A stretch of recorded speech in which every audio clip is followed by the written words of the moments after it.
No decorrer deste mês, fui convidada para falar sobre as 10 competências que eu penso que sejam essenciais para o futuro. E é sobre isso que eu vou falar neste episódio de forma prática. Vou-lhe dar então as 10 competências de futuro com as devidas práticas, o que é a competência e como é que nós conseguimos chegar até lá. Fique nesse lado. Bem-vindo ao podcast Prescrição de Talentos. Eu sou a Joana Oliveira e todas as quartas-feiras lhe trago um tema na área de gestão de talentos. Fique atento! Bem-vindo a mais um episódio do meu podcast. O meu nome é Joana Oliveira e este é o podcast Prescrição de Talentos. E hoje, então, eu vou-lhe dar um guia com o resumo de 10 competências que eu acho que sejam essenciais para um profissional de futuro, para garantir a sua reverência e o sucesso no mercado de trabalho de 2026 para os anos que se seguem. Então, as 10 competências de alta performance que eu sei e que eu penso que nesse lado terá que apostar será esta agilidade de aprendizagem, isto é, a capacidade de aprender e de reaprender e voltar a fazer rapidamente. E como é que você poderá fazer isto? Dedique então 15 minutos de cada dia e aprenda algo novo. Uma formação, algo novo da sua área, algo que ouviu e que gostaria de pôr mais em prática. Ler um livro, ok? Não espere que a empresa o ensine, ok?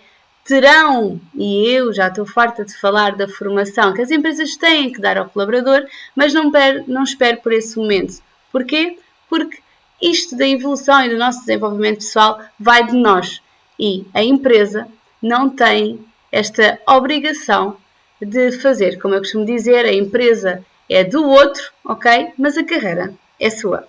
A outra competência essencial, e claro que se calhar esta você já está farta de me ouvir falar, é a inteligência emocional. Sim, nós devemos de gerir as nossas emoções para entender os outros, ok? Para colocar em prática o que é que nós devemos fazer?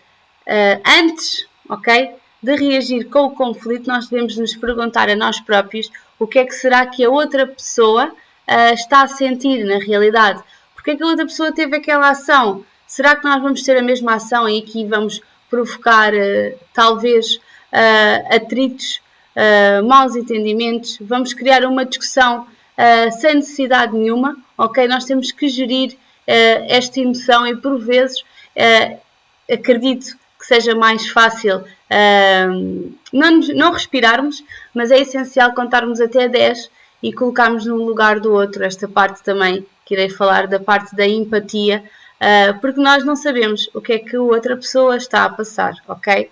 Outra competência essencial, que é a terceira, é esta literacia da inteligência artificial, ok? Eu no workshop falei essencialmente disso. Na minha perspectiva, a inteligência artificial não vem ultrapassar o colaborador ou o ser humano, não. Nós temos que saber usar a inteligência artificial para aumentar a nossa produtividade, ok? Ela não nos substitui, ela ajuda-nos a sermos e a trabalharmos muito mais rápido em qualquer tarefa, ok? Por isso, aquilo que eu costumo dizer nesta parte da ação propriamente dita da competência é delegar o trabalho à inteligência artificial, ok? Mas com foco desta parte de tempo e de análise estratégica, ok? Não é eles fazer o trabalho por nós, ok? Mas é dar-nos dicas para chegarmos lá muito mais rápido, ok? Outra competência, a quarta competência, poderá ser então o pensamento crítico, ok? Nós questionarmos e filtrarmos a informação antes de agirmos, propriamente dito, ok? Por isso, eu costumo dizer, e já passei por muitas organizações, que ouvi isto sempre fizemos assim, ok? Isto provoca-me uma urticária, ok?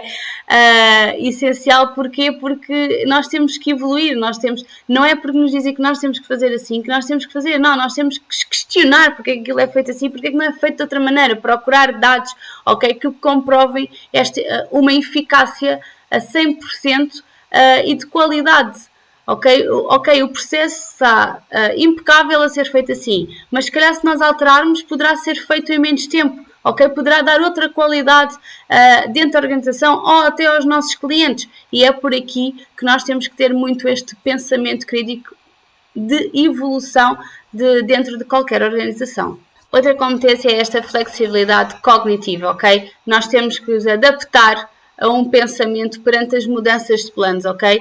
O mundo é muito rápido, acontecem coisas muito rápidas no momento e então o que é que nós deveremos fazer nesta perspectiva? Quando nós temos um projeto a falhar, ok, nós temos que nos focar na solução em vez de procurar sim, foste tu que fizeste, sim, devias ter feito desta maneira, ok, o problema está montado, entre aspas, então nós temos que arranjar soluções para resolver este problema e não estarmos a desgastar a resolver quem é que fez ou quem é que deixou de fazer. Não, nós temos que colocar a nossa energia, propriamente dita, no que é essencial para o futuro e não estarmos ali focados a arranjar culpados, ok? Outra competência que eu acho essencial e também aposto muito nesta parte de quando faço as entrevistas a um candidato é esta comunicação de storytelling. Ok? É transformar os dados e os factos em histórias que nos convençam, ok? Fazer o género de uma história, como eu costumo dizer aos meus filhos, infantil, ok? Mas de sugerir uma ideia, ok? De um foco de um benefício real, ok? E ela trará às pessoas assim um foco que são muito mais envolvidas. Será que esta história é mesmo verdade? Será que isto aconteceu na realidade? E nós criamos esta ligação com o outro muito mais rápido. Outra competência que nós podemos utilizar é esta competência da resolução de problemas complexos, ok? Esta parte de resolver problemas que envolvem muitas partes, ok? Envolvidas humanas, principalmente, que são muito complexas, e esta também é a parte técnica. Como é que nós conseguimos então solucionar isto? É dividir os grandes problemas em pequenas tarefas, ok? Fazer e atacar, como eu costumo dizer, uma de cada vez. Nós nunca vamos conseguir fazer várias tarefas ao mesmo tempo. Até conseguimos fazer, ok? Mas nunca ficam bem feitas. Por isso, mais vale uma tarefa completa do que 3 ou 4 incompletas. Tendência, talvez que eu me foco mais e que seja essencial, ok? É esta parte de gestão de energia, esta autoliderança. Isto é o quê? É gerir o foco e descansar, ok? Evitar o burnout, que tanto nós ouvimos falar, por isso devemos de dividir o nosso trabalho por blocos de tempo, ok? Este trabalho focado, ok? E respeitar os nossos momentos de pausa. Nós temos uma reunião de manhã, depois vamos fazer outra situação à tarde, depois do almoço, à tarde se calhar então precisamos de respirar e estar um bocadinho desligado 10 minutos para voltar a fazer outra tarefa. E isto é essencial que nós consigamos fazer diariamente na nossa função. Para quem trabalha por conta de outrem, esta competência se calhar terá que ser muito mais vista deste aspecto, que é a mentalidade de dono. Isto é o quê? É agir, ok, como se o negócio fosse nosso. Ter atenção a todos os gastos que nós fazemos na organização, trabalhar por vezes demasiadas horas, o que é válido, ok? Cada pessoa tem um perfil indicado para quem trabalha por conta de outrem, para quem é empreendedor, para quem tem as duas vertentes e consegue fazer as duas situações, trabalhar por conta de outrem e ter o seu próprio negócio, ok? Mas se trabalhar por conta de outrem, então terá que ter esta mentalidade de dono, ok? Procurar formas de optimizar os custos e os processos sem que ninguém nos peça. Agir mesmo como se a organização e aquela empresa nós tivéssemos uma cota parte dentro da mesma.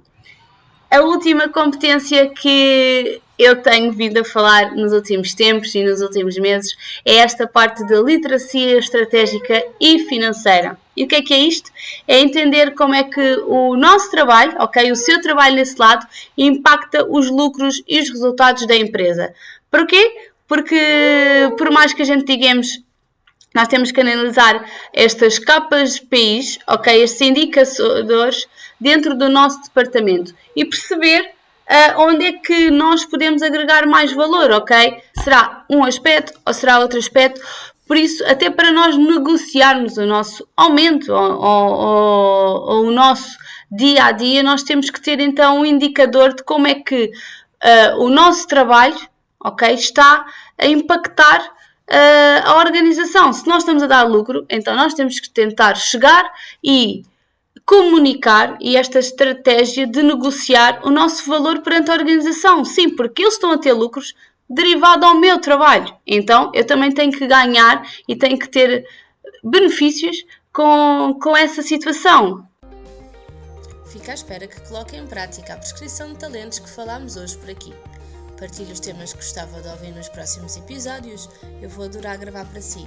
Se gostou, subscreva o canal e lembre-se que temos encontro marcado na próxima quarta-feira e até lá vamos obter os melhores resultados de sucesso através dos nossos colaboradores.